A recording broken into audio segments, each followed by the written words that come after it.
Hey y'all, today let's make gluten-free broccoli cheddar soup. This is my Panera Bread Copycat version that I want to share with you. I'm Jamie with SavorySaver. I share gluten-free recipes, tips, tricks, and resources to make your gluten-free lifestyle easier. So please consider hitting that subscribe button and let's get started.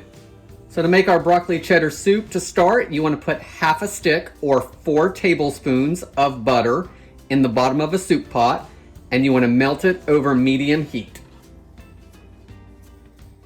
Once our butter is melted and hot, you want to add half of a medium onion that's been finely chopped. You could probably use about 1 small onion. You also want to add about a cup or so of julienne carrots, and I've taken time to julienne them, but the easy way to do it would be to buy a bag of shredded carrots or to finely chop them. Paneras tend to be in these little strips, so I'm going to do it that way. And you want about a cup again, so that's going to be 1 large or probably 2 medium carrots. You don't have to be exact. We're going to add that. We're going to give that a stir. And we want everything to start softening just a little bit. So probably 3 to 5 minutes to let everything start breaking down a little bit. Once your carrots have started to soften and the onions are softened and translucent, you want to add 1 clove of garlic. And if you don't like garlic, leave it out. Stir your garlic around. You want to cook it for about 30 seconds. Next, we need a thickening agent. So today I'm going to be using white rice flour. This is just Bob's Red Mill. I'll link below if you want to take a look at that. I'm going to add a 1/4 cup of it. We want to stir it around for a minute or so.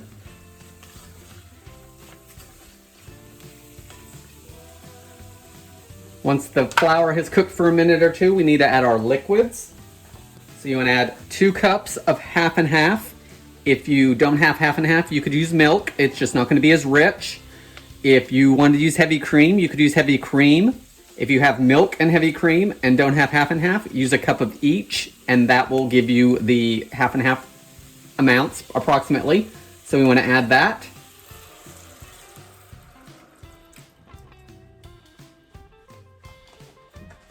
We also want to add some chicken stock or chicken broth. So I'm going to use a chicken base. This is gluten-free. I use it on a regular basis.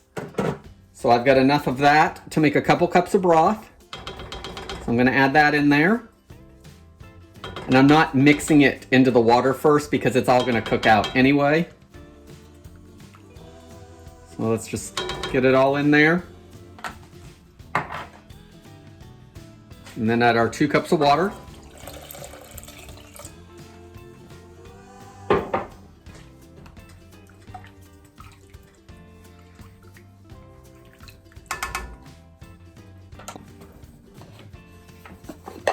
I'm going to add a little bit of pepper. And we will check for salt later because, of course, we have salt in our broth. We have salt and the cheese that's going to go in there, so we can check that later and add a little bit more if needed. Of course, we can't have broccoli cheddar soup without the broccoli. So I've taken about 8 ounces of frozen broccoli and partially thawed it and chopped it up really fine. You could use fresh broccoli if you wanted. And if your store has the packaged frozen broccoli that's about 12 ounces, I would just use the 12 ounces. I wouldn't use 8 ounces. Because it's just going to make it chunkier, so I think I would go with the more as opposed to the less. So I want to add that in there. Let's give it a good stir. Once your broccoli is in there, we need to cook everything through. So I'm going to turn it down to about medium low and cook it for anywhere from 15 to probably 25 minutes, just until the carrots and onion are tender and the broccoli's cooked through. And since it was frozen broccoli, it's actually probably going to cook a little quicker than those carrots, which is why we sauteed them first. So I'm going to let this cook through and we will finish up the recipe. So it's been about 20 minutes and our soup is nice and hot, and you can see Look how thick that is, and we haven't even added the cheese yet. Everything's soft enough for me. If you wanted to at this point, if you wanted it a little smoother, you could blend some of it up either with a stick blender or in a regular blender. You could blend a little bit of it up and put it back in here. But I like my soups chunky a lot of times, unless it's supposed to be a super, super fine, creamy soup. So I'm gonna leave it like it is. What I want to add to it now is a little bit of nutmeg, and 1/8 of a teaspoon to 1/4 teaspoon. And this is just going to help enhance the flavor. A lot of cream-based recipes will have a little bit of nutmeg in it. So I'm going to add just a little bit. You don't have to if you don't want. That was probably about 1/8 of a teaspoon.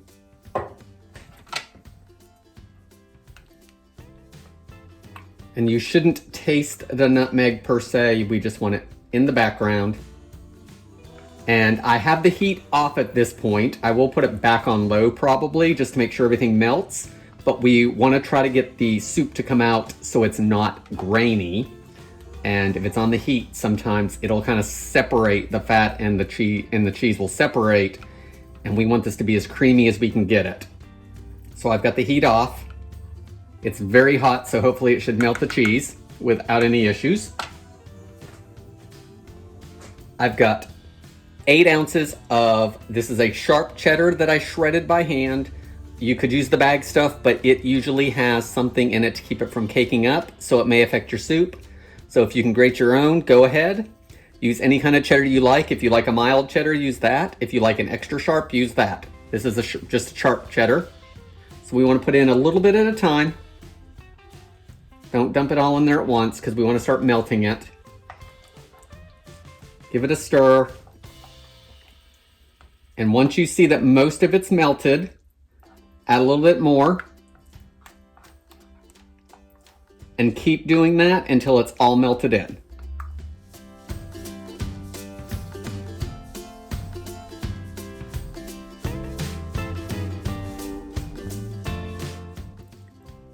Once all your cheddar is melted into the soup, you can either put the soup back over low if you think it needs to heat up a little bit more. You do not want this to boil at this point.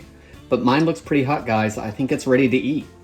I don't think it needs to be back over the heat. And these enamel-coated cast irons do a really good job of retaining the heat. So I think that's part of the reason I'm not having to do that. So if you don't have one of these, they're pretty inexpensive now. They're definitely worth getting. I'll see if I can link below to an inexpensive one that still looks like it'll work really well for you. But I use this and another one all the time when I'm making soups.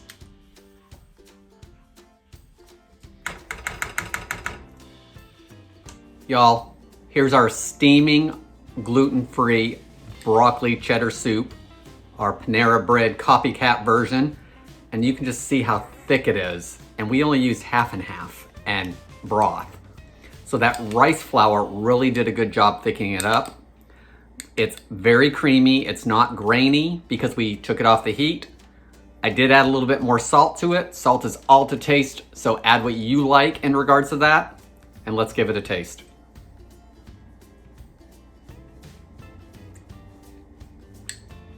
That is so creamy, cheesy.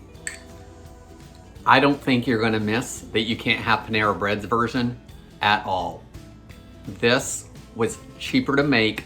We made a pot of it for a fraction of the cost of what you would pay for either at Panera Bread or in the grocery store if you buy their grocery store version. It's got all the flavor there. The rice flour, again, thickened it wonderfully. I like the big pieces of carrot. Chop them up smaller if you don't want carrots that big, or use grated, frozen broccoli, fresh broccoli. Both will work in this recipe, so get what's on sale and save a little bit of money there. Guys, I hope you enjoyed this recipe and give it a try. Please leave any comments below and give me a thumbs up if you like this recipe. What kind of gluten-free soups do you want to see? Leave those down below as well. Thank you again for watching. I hope to see you in the next video. That's all I've got for now.